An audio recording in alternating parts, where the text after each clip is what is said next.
নমস্কার, আমি আলপনা হোম কুকিংয়ে আপনাদের সকলকে স্বাগত। আমি নতুন একটা রেসিপি বানিয়েছি। এই রেসিপি বানানোর আগে আপনাদের কাছে আমার ছোট্ট একটা অনুরোধ, আমার চ্যানেলটাকে এগিয়ে নেওয়ার জন্য আপনারা আমার প্রত্যেকেই আমার পাশে থাকবেন। আপনাদের কাছে আমার একান্তই অনুরোধ। আমি এখানে একটা কড়াইতে 1 টেবিল চামচেরও কম সরিষার তেল নিয়ে গোটা জিরে ফোড়ন দিয়েছি আর মুসুর ডাল নিয়েছি 1 কাপ। সেই মুসুর ডাল আমি 1 কাপ জল দিয়ে আধা ঘন্টা পর্যন্ত ভিজিয়ে রেখেছিলাম। এবার আমি সেটা সিদ্ধ করতে বসিয়ে দিলাম। সিদ্ধ করার সময় আমি 1/2 চামচ লবণ দিয়েছি, দিয়ে আমি ঢাকনা দিয়ে ঢেকে রেখে দিলাম 10 মিনিটের জন্য। 10 মিনিট পর এই যে আমি চলে এসেছি, এই যে আমার ডাল সিদ্ধ হয়ে গেছে। এবার ডাল সিদ্ধর মধ্যে আমি এখানে 1 কাপ গরম জল ব্যবহার করব। আমি কোনো ঠান্ডা জল ব্যবহার করব না। এবং 1 কাপ জলটাকে আমি পুরোপুরি না দিয়ে আমি আস্তে আস্তে অল্প অল্প করে দিয়ে দেব। প্রথমে আমি অল্প পরিমাণ জল দিয়ে চামচ দিয়ে ভালো করে নাড়িয়ে চেড়িয়ে নিয়ে আমি মিশিয়ে নিয়েছি ডাল এবং জল। নেওয়ার পর আমি আবার আর একটু পরিমাণ জল দিয়ে দেব। এখানে বন্ধুরা একটা টিপস বলি, মুসুরি ডাল যত বেশি ধোবেন তত বেশি মুসুরি ডাল খেতে টেস্ট লাগে। এবার আমি আর একটু জল দিয়ে দিলাম। আমি কিন্তু এখন একটু জল বাকি আছে, সেটা আমি পরে দেব।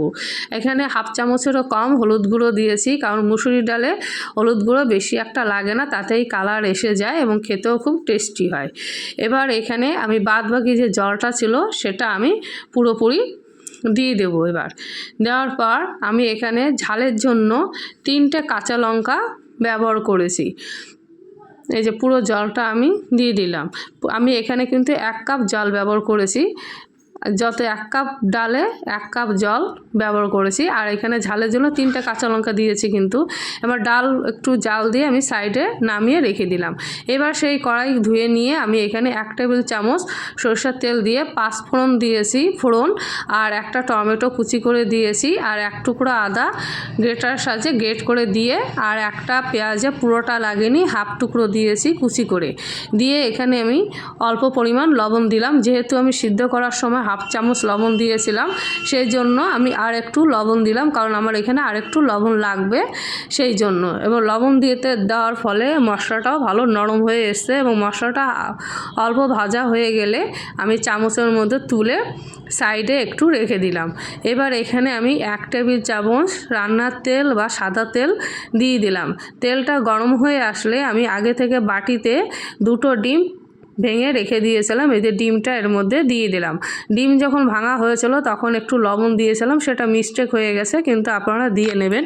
এবার ডিমটাকে আমি চামচের সাহায্যে নাড়িয়ে চেড়ে গুঁড়ো গুঁড়ো করে নিয়ে নেব, কারণ এতে ডালের মধ্যে মিশে যেতে খুব সুবিধা হবে আমার।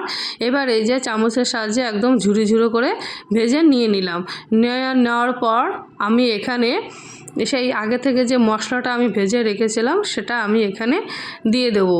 এইভাবে আপনারা যদি ঘরে বানিয়ে খান, এটা গরম ভাতের সঙ্গে নতুবা রাত্রেবেলা রুটির সঙ্গে খেতে খুব টেস্টি এবং দুর্দান্ত হয়ে থাকে। এবার এই যে ডিম আর যে মশলাটা আমি ভেজেছিলাম সেটা ভালো করে নাড়িয়ে চেড়ে নেওয়ার পর আমি এখানে ভাজা জিরের গুঁড়ো 1/2 চামচ দিয়ে দিয়েছি। এই জিরের গুঁড়ো আমি ঘরে বানিয়ে নিয়েছিলাম। দেওয়ার পর আমি আবার চামচের সাহায্যে ভালো করে নাড়িয়ে চেড়ে নিয়ে আমি যে ডালটা নামিয়ে রেখেছিলাম সেই ডালটা এর মধ্যে দিয়ে দিলাম। দেওয়ার পর বাটির গায়ে যেটুকু ডাল লেগেছিলো আমি সামান্য পরিমাণ গরম জল দিয়ে বাটিটা ধুয়ে আবার আমি দিয়ে দিলাম জলটা দিয়ে 5 থেকে 10 মিনিটের জন্য ডালটাকে জাল দিয়ে নিয়ে নেব। ডালটাকে একটু টেস্ট আনার জন্য আমি এখানে কিছু কিশমিশ দিয়েছি, আপনারা চাইলে কাজু বাদামও দিতে পারেন, খেতে খুব দুর্দান্ত হয়। আর যদি ধনেপাতা থাকে ধনেপাতাও দিতে পারেন। আমার কাছে ধনেপাতা ছিল না, সেই জন্য আমি দিতে পারিনি। তো আমার ডাল রান্না পুরোপুরি কমপ্লিট হয়ে গেল, মুসুর ডালের তরকা। এবার আমি একটা বাটির মধ্যে এই ডালটা নামিয়ে নিয়ে নিলাম। এটা দেখতেও যেরকম হয়েছে খেতেও কিন্তু খুব দুর্দান্ত হয়েছিল।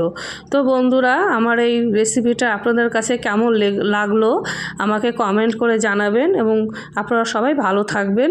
নমস্কার।